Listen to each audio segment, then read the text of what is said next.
Hello, people of YouTube. Thank you for watching. This is Gray's Guitars. I am Steve Gray. So I stumbled across an article today, or yesterday, whatever you prefer, when I saw it, that was kind of interesting. It's Joe Bonamassa saying what you need to understand about buying gear online. And Joe Bonamassa, to me, like, he's not really my personal guitar hero. He may be some of yours. He's definitely a decent guitar player, but I can also find him to be a little bit snobby and snooty in certain instances. So you just kind of got to take what he says with a grain of salt. And I'm just going to kind of read you this article that I have in front of me. I'm going to give you my general thoughts on it, and we'll go from there. So basically, as you can see by the title of this video, it's what you need to understand about buying gear online. And there are many gear hounds among us. We're going to skip that part.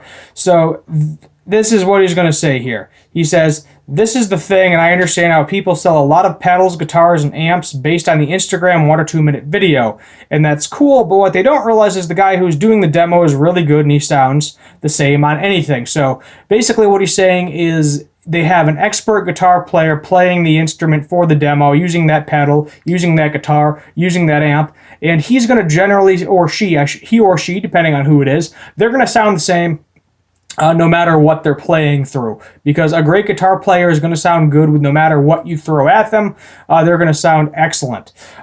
It doesn't sound that way when I play it. Well, that's something you need to address in your own playing to get to the level where it does sound how you want it to sound. So what he's saying is a major complaint about people buying an instrument online after reading a demo is that it doesn't sound the same because they're not as good as that guitar player.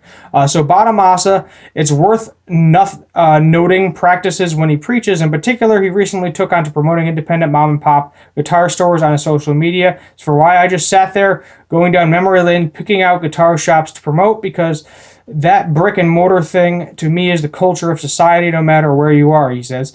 You could be in Omaha, Nebraska, in Edinburgh, and it's the little shops that are run by mom and pop put their heart and soul into something they believe in. It looks like the same on Amazon Prime. It's not their dimensional experience. He continued, ultimately what happens is you get, well, it's easier to order on Amazon Prime, but you're killing Ted. Ted sells the same shit down the street, maybe for $5 more. If you got the $5 and you like your city and you like how the place feels and the landscape and the culture of the city, support Ted. It's something that's worth supporting. He recently revealed his next album, and that is going to be called Subway Record, cut in New York City, featuring a couple of guitars, a couple of amps, in his words. So 100% agree with him on this particular topic.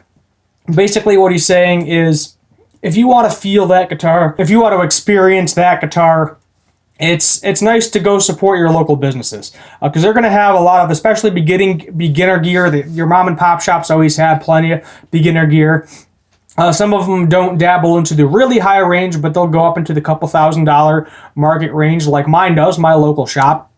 And I'll go to him. I definitely buy strings from him all the time. I am a killer for the deal, so while I like supporting my local shop, I'll go there. I pretty much do my own setup. He kind of showed me how to do my own setup. I did pay him to set up a few of my guitars, but you got to support your local mom and pop shops. Keep them going, keep them running strong, because when they're there, that community is going to die. You can't get the same feel you do going into a Guitar Center, a big corporate store. I mean, if you only have a Guitar Center, I guess you work with what you got, but it's not the same feeling. You go into a mom and pop shop, you don't feel pressure to really buy anything. No one's really annoying the crap out of you. If you have any questions, they have a plethora of knowledge that they can give you. If you want to see how to set up a guitar, they'll show you how to set up a guitar. They'll tell you the tools you'll need. They'll probably sell you the tools you need, whatever equipment. So things like strings, I'll go to buy from him all the time. Guitar strings, guitar pedals, I think I bought 1 or 2 from him. Straps, cables. I don't think I have bought 1 guitar from him. Most of the guitars I do buy, though, end up coming off of my local Craigslist, because I can get them a lot cheaper. Nothing against him, nothing against his gear. His gear is fine. His prices are pretty decent. They're about the same as online prices. You got to be competitive. Maybe a little hair bit more expensive, but nothing major. But I am a stickler for the deal, and when you're running low on funds, you're going to go after the guitar that's $300 less on Craigslist than you are if you go buy it brand new from the shop. And he sells used gear too, but a lot of it's new, brand new, by the way, so it's definitely harder in that respect for my particular shop. Nothing against the guy, great guy, but you got to do what you got to do and support him where you can. Throw him a few bucks here and there. But what he's saying, though, kind of getting back to the whole online sales thing, is if Trogley, he does a bunch of demos. He's not, I wouldn't call him the best guitarist in the world, but he's definitely not bad.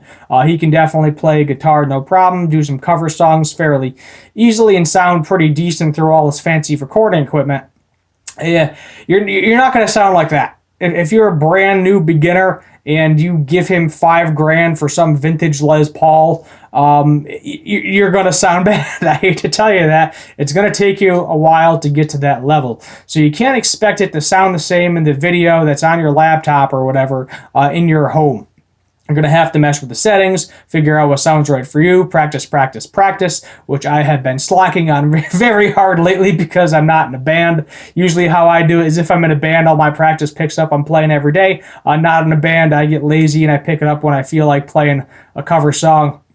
It is what it is. Everybody's got their practice routine to get better. I'm a little bit of a stalemate right now. It's definitely, for me, it's more about playing with other people and enjoying it with other people than just playing it by myself. While I do enjoy playing guitar by myself, to me, it's a nicer experience, with the drums, maybe a lead guitarist or a rhythm guitarist, bassist, a singer. And then you can play the cover songs exactly or play your own songs exactly, and it's just great to having all of that, kind of energy trickle down to you.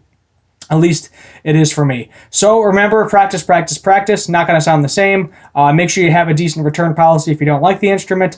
And it doesn't hurt to go into your local mom and pop shop or whatever local shop you have. Try out the guitar first before you either buy it at that place or if you do ultimately decide to buy it online. Because who knows? You may not like it. It's a 50-50 shot. Pretty much every time you buy an instrument online, 50-50 if you're going to like it or not. And sometimes you're stuck with it. There's really nothing you can do, like me when I bought that guitar off of Goodwill.